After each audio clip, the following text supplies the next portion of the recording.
I used to think the sounds in the walls were just the house settling. You know, the creaks and groans of an old home.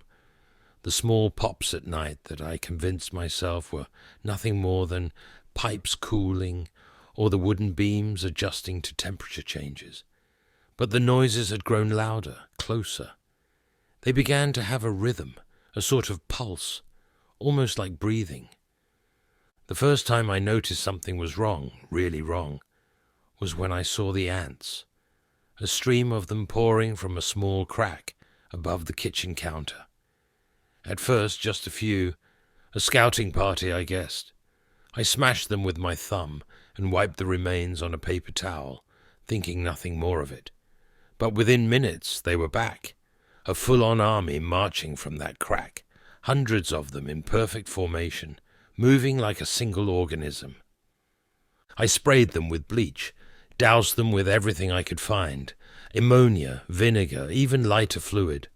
I lit a match and watched the tiny orange flames consume them, the smell of burning antennae and chitin filling my nostrils. But no matter how many I killed, they kept coming.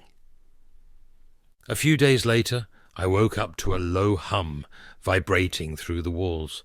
It was a deep, resonant sound, almost like the bass of a distant subwoofer. I pressed my ear against the plaster, trying to pinpoint the source. The wall felt warm. There was movement on the other side, thousands of tiny movements. I peeled away the wallpaper in strips, and that's when I saw them. Hundreds of tiny holes, like pinpricks, lined up in rows so small I might have missed them if I wasn't looking closely. I leaned in, squinting, and saw a leg, long, thin, and jointed, twitching in the dark.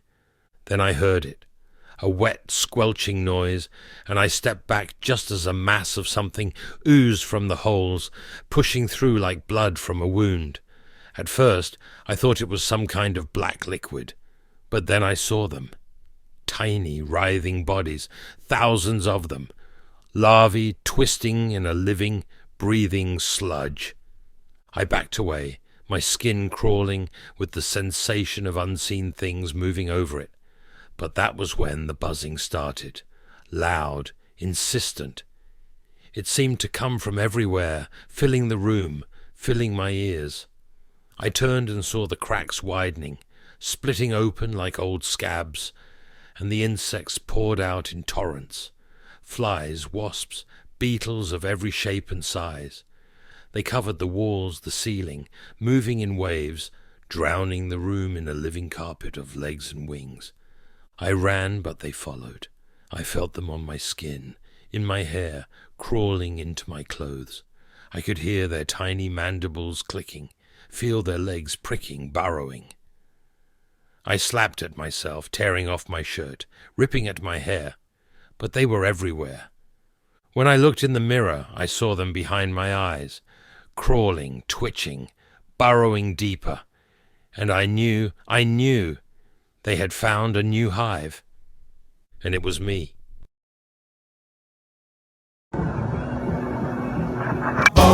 Para dançar isso aqui é